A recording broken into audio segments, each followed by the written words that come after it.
Good morning, everybody. It is an absolutely gorgeous day here at the Red Bank Public Library, and I'm so happy to be here with you. I'm Sira Williams. I'm the children's librarian here, and this is a session of family story times on race and diversity that I'm calling Free to Be You and Me. And I got that from the title of this book that I had when I was a kid. And I really want to focus, it's a collection of poems and songs. It's really good. Maybe you'll look it up and listen to the title song. But this is what I want to focus on, these 6 words: free to be you and me, and the concept of us living in a world where we can feel free to be just you and me, whoever we are, whatever we are, and however we want to be. And to be comfortable in doing that. And so this program is all about diversity. And I try to do that and help us to celebrate diversity through the books that I choose to read to you. But I want us to just refresh our memories on what the word diversity means. So diversity just means differences, right? And there's so many ways that people can be different. It can be by the color of our skin and our race, our culture, the language we speak. It can also be our age. Look at all my gray hair. Our age, our gender, or how we identify. We can also be different by our physical abilities and challenges. And it's really important to talk about the ways that we're different, because here's the thing. Our differences can affect the way people treat us out in the world. And that means that we all experience the world in different ways. But it's also really important to talk about all the ways that we're alike. And people are alike in so many different ways. Listen, we all have skin and bones and blood and brains. We all have hopes and dreams and thoughts and feelings. And there's one thing I know. I'm pretty sure it applies to every single person in this whole wide world, is that everybody wants to feel loved and accepted and respected for who they are, just who they are. And what happens is that sometimes our differences make us feel like we don't fit in. And we want to feel that love and acceptance and that fitting in feeling so bad that sometimes we don't express our true feelings or our true thoughts. We hide ourselves and we try to be somebody that we're not, just so that we can fit in with others. And I think everybody can relate to that. I can relate to that. I know I felt that way many times in my life, and a lot of times when I was a kid. But that's what we're going to talk about, and that's what we're going to read about today. And I'm going to show you the book that we're going to read. And as I do, I want to remind you of an expression that you might have heard before. And it goes, "Don't judge a book by its cover." Have you heard that before? What it means is, don't look at a book like this and decide whether it's good or bad just by what it looks like on the outside. Because this book looks boring. But we have to know the story. We have to know what's inside. And so I'll show you what book we're going to read, but know that that expression also applies to people. It also applies to people, and we're going to talk about that after we read Perfectly Norman by Tom Percival. Okay? I'm going to scooch around like I do so I can read this and you can see these great illustrations that he did as well. Here we go. Oh, before we even start the words, I want to remind you to always look at all the illustrations because they're part of the story. That's Norman having a good old time by himself and with his friends. And here we go.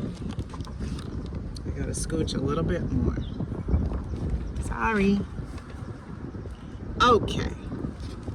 It says Norman had always been perfectly normal until one day he grew a pair of wings. He said, huh? Norman had imagined growing taller or growing a beard like his dad, but he had never imagined growing a pair of wings. Still, they were here now, so he decided to test them out right away. Soon, Norman was swooping around and generally having the most fun ever. But then, he had to go in for dinner. Norman, dinner. You see, Norman had always been so normal, he didn't know how his parents would feel about his extraordinary wings.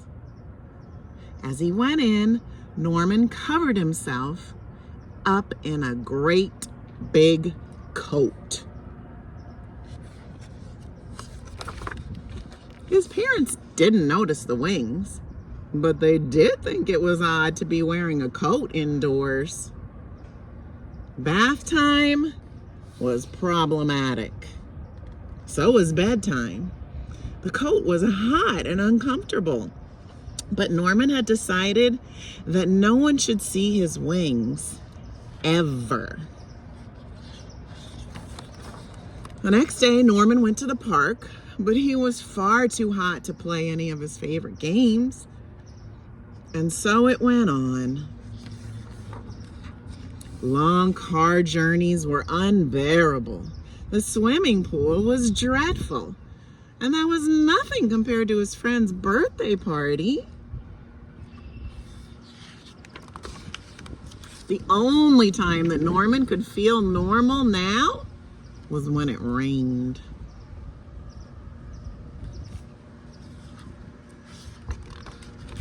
One day, a boy tried to pull his coat off, and Norman had to run away, hot-faced, angry, and sad.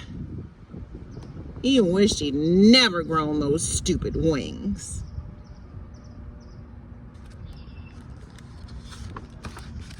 Then he saw some birds high up in the sky and remembered the joy of his first flight.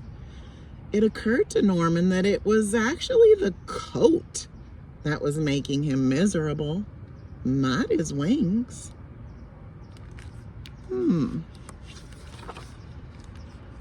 Why don't you take that scruffy thing off? Suggested his mom and dad. Norman looked up at them hesitantly. His parents smiled and nodded. And Norman smiled back. And then he threw off the coat and let his wonderful wings fan out. Norman leapt into the air. Finally, he was free of that coat. He noticed a few other children wearing thick, heavy coats of their own. They looked up at Norman and around at one another nervously. And there was a moment's pause. And then, dun, dun, dun, dun, whoosh! The sky was filled with flying people. And Norman had never felt so happy.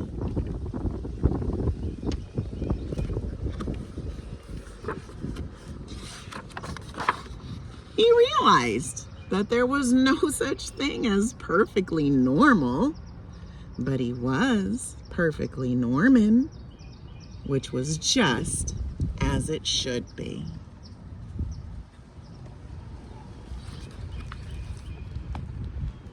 Okay, let me get back to my spot. Isn't that a good book?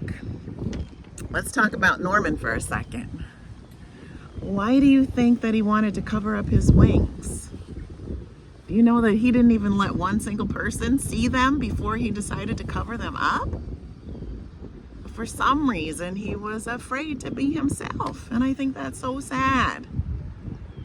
So let's talk about judging a book by its cover and how that applies to people. We can't look at somebody and know what's going on. We gotta know their story. Look at Norman covering up his wings. And he was afraid that people would judge him for his wings. But when he was out with his friends, don't you think they thought he was weird for wearing a coat at the swimming pool?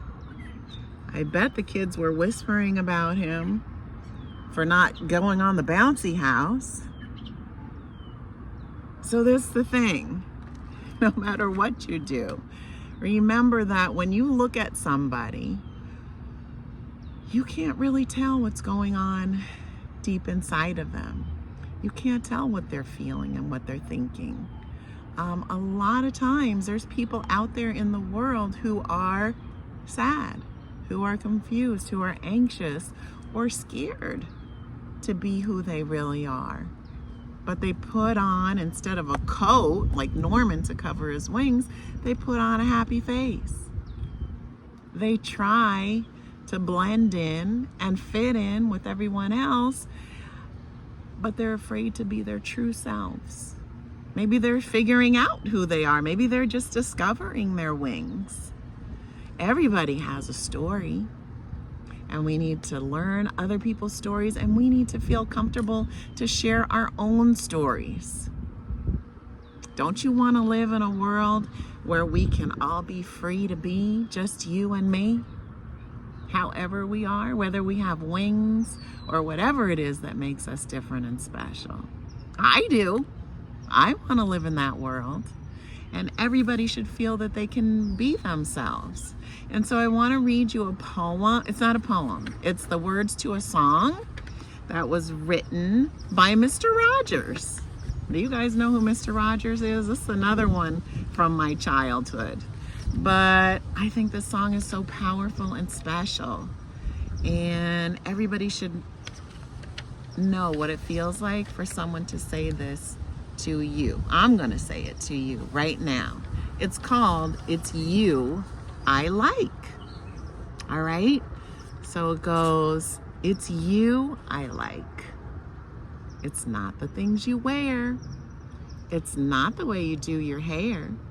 But it's you I like. The way you are right now. The way down deep inside of you. Not the things that hide you. Not your toys. They're just beside you. But it's you I like. Every part of you. Your skin, your eyes, your feelings. Whether old or new. I hope that you'll remember, even when you're feeling blue, that it's you I like. It's you yourself. It's you I like. I love that. You need to Google that too and watch him sing that song. It's so special. It's so special. And we all deserve to feel that we can be liked for exactly who we are. So I picked this book, Perfectly Norman, for two reasons. Because number one, it's Juneteenth. This month we're going to celebrate Juneteenth on the 19th, which marks the end of slavery in America. And it's a national holiday that we all need to continue to learn about and celebrate. And so remember, just like we're doing today, books are a great way to start conversations. And we have so many books at the library. Here's a few that we have about Juneteenth. But June is also Pride Month, when we celebrate LGBTQ history, identities, acceptance, and we have books about pride too. And what I want you to remember is that when you talk about sensitive topics like race, and identity and who people love, those should not just be one-time conversations. They don't have to be sit-down lectures. But just because your kids don't ask you about these things doesn't mean that they're not curious about them. It doesn't mean that they're not exposed to them in their own lives, at school, online, with their friends, or even in your own families and communities. And so it's important to talk about. And you can do it in a way that's very natural and comfortable. You can read stories like this, or just when you're out and about in normal conversation. If you happen to be downtown or in your neighborhood and you see a pride flag or a Juneteenth flag or a Black Lives Matter flag, that's a perfect opportunity to have a little conversation about some of these issues with your kids so that they can reflect the values that you want them to have surrounding these issues when they're out in the world on their own. It's really important, so I hope that you will do that. So let's celebrate all the things this month, all the things. And remember that everyone, no matter what they look like, where they come from, what language they speak, how they identify, who they love, everyone deserves to be loved and accepted and respected for who they are. And we also need to remember that sometimes the world makes it hard to be our true selves. And so just remember that there are a lot more people out there like you than you know. Just like Norman. He discovered all the other kids with wings, and they were brave enough to show their wings after they saw him. And so let's try not to get preoccupied by covering up all those special things that make us different, but let's try to look up and out and see all the people out there in our communities that are living and expressing their true selves, and let's be inspired by them. And let's try to be an inspiration to others. And let's use our voices to create that world where we all can be free to be you and me. We deserve that. We deserve that. And as you do all that, take a little peace and love with you and take it from me and spread it around. Here you go. Take some and pass it on, and I will see you next time. Remember that I like you just the way you are. All right, friends, have a great, great day. Bye, everybody.